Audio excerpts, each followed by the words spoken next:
Right, well, our chief correspondent, Kaveh Solhekol, has hot-footed it into the studio for more on this, and this has escalated really quickly, hasn't it? Where did this all start to go wrong for Amorim? Look, I think the bottom line is Manchester United are a very difficult club to manage, and Ruben Amorim felt that he was not the manager. He felt that he was being treated as the head coach, and I know his job title is the head coach, but when he took the job, he was given assurances that he would have a big say, he would be the one in charge. So I think his feeling is that there's been a power struggle behind the scenes. His relationship with the director of football, Jason Wilcox, has had its ups and downs. There have been some disagreements behind the scenes about their strategy during this transfer window. So this has been bubbling away for quite a while. And we know that Ruben Amorim is somebody who is very honest, can be quite emotional, says what he thinks in news conferences, and we have had hints that this was coming. And I think from his perspective, this has not come out of the blue. He is not surprised. He knew the writing was on the wall, but he feels that he has done a pretty good job overall. And if he'd kept his job, and if United had been willing to back him, he was very, very bullish that United would have finished in the Champions League places at the end of this season. We've got a poll asking whether this is the right decision. It's split about 50-50 at the moment. And I think the timing is a big thing here, isn't it? Because if you look at the table, United are 3 points off fourth. They've got a great opportunity here to come in the top four. Top five could be enough, easily, to be in the Champions League. And yet they're changing manager at this crucial point. Is it a risky time to do this? Absolutely. I think Ruben Amorim feels that if he'd been allowed to sign one or two experienced players this month, and once the players who were away at AFCON had come back, then United would have had a very good chance of finishing in the top 5 places. And fifth will probably be good enough to get you in the Champions League this season. So he feels that progress was being made. It's a big, big risk to get rid of Ruben Amorim. Also, you're going to have to pay him off. We know how much it has cost Manchester United to pay off managers in the past. And if you look at the recent history of Manchester United since Sir Alex Ferguson left, you can make a very, very good argument that they should have stuck with every single manager that they actually ended up sacking. David Moyes, Louis van Gaal, Jose Mourinho, Ole Gunnar Solskjaer. OK, Erik ten Hag, I think that one is debatable because of his record in the transfer market. But you could say all these managers, if they had been given more time, United would be in a better position than they're in at the moment. I have some sympathy with Ruben Amorim because Manchester United, not only are they one of the biggest clubs in the world, they're up there with the profile of a Real Madrid or a Barcelona, but they're different from those clubs because of the ownership structure. You've got the Glazer family who basically own the club. You've got some of the shares who are traded on the New York Stock Exchange.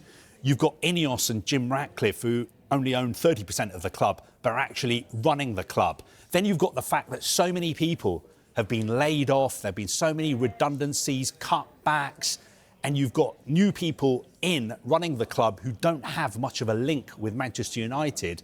And then you've got Ruben Amorim and his coaching team who are trying to run the team and the football side, first team as well. So it's a very, very difficult job. Ruben Amorim saw this coming. And I think, in a way, Ruben Amorim has been the author of his own misfortune, because I think if he'd just kept quiet and hadn't been so honest and hadn't given quite so much away in news conferences, then maybe he would still have his job. But who knows? Maybe he didn't want the job anymore. Maybe he thought, as you could see from his performance in the news conference yesterday, it felt like he was a man who'd had enough. He was basically saying to the hierarchy at Manchester United, back me or sack me, because I've had enough of this. And he was basically saying, I'm only going to be here for a maximum another 18 months anyway, and I'm not going to quit. So it's up to you to decide what you want to do. And they have responded at the first opportunity, the earliest opportunity this morning, by saying to him, thank you very much, see you later. Yeah, it's not backing, it's sacking is basically what they've done. You mentioned the way Manchester United is run there. Does INEOS's decision-making need to come under serious scrutiny again after this? Because they've made mistakes in the past, high-profile mistakes. This was their big decision, and it's ended like this.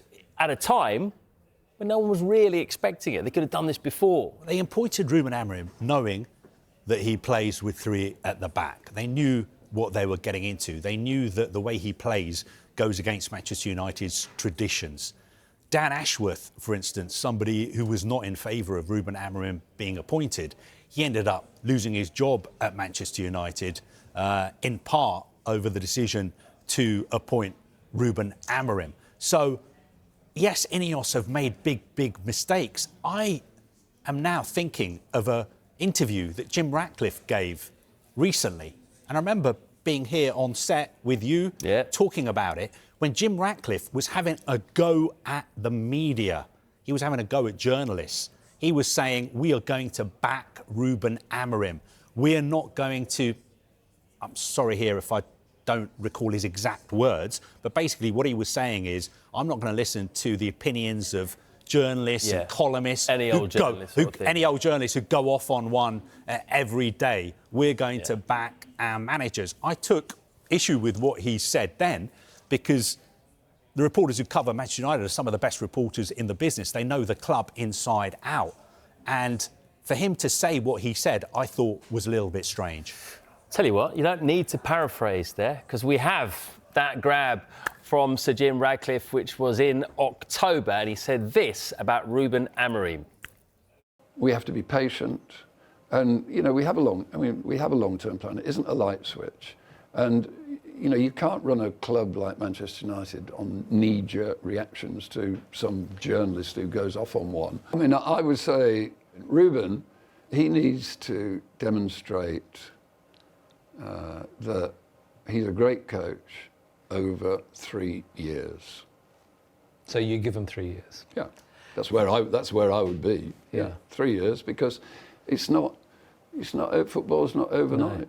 No, and as you say, the Alex Ferguson example is exactly that, isn't it? And you look at Arteta at Arsenal. He had a miserable time for the first couple of years. He's a great coach over 3 years. Need to give him time. Did Ratcliffe and INEOS look very silly now after that? Well, that's not for me to say, but that interview was in October, so that was 3 months ago. So Ruben Amorim didn't get 3 years, he got 3 months. Now, I think from United's point of view, what I would say is we're seeing a pattern here of these head coaches coming in and wanting to get more power than modern football clubs are willing to give them. We've seen it with Chelsea and Enzo Maresca as well. What these head coaches have to realise, from a club's point of view, is that they are part of a team behind the team. Gone are the days when you're going to have a manager who's in charge of everything. Unless you're Pep Guardiola, you're not going to get that kind of control. And even he doesn't have total control at Manchester City. I think Mikel Arteta has got himself more and more power because he's been so successful and looks like he's going to win the title. As well, Emery as well. I think I was reading someone call Aston Villa Unai Emery FC. He's got himself a lot of power as well. But by and large, the modern head coach is the head coach. You've got to get on with the sporting directors, the recruitment team, the medical team, the performance team, the data and analyst team.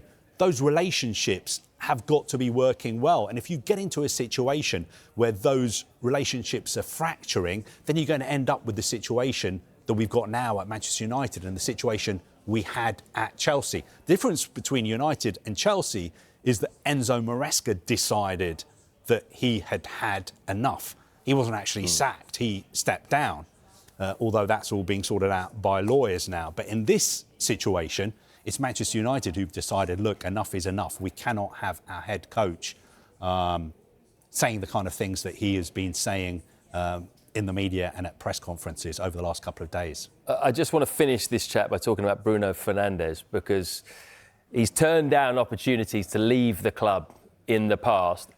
Is there a danger now he might have a change of heart?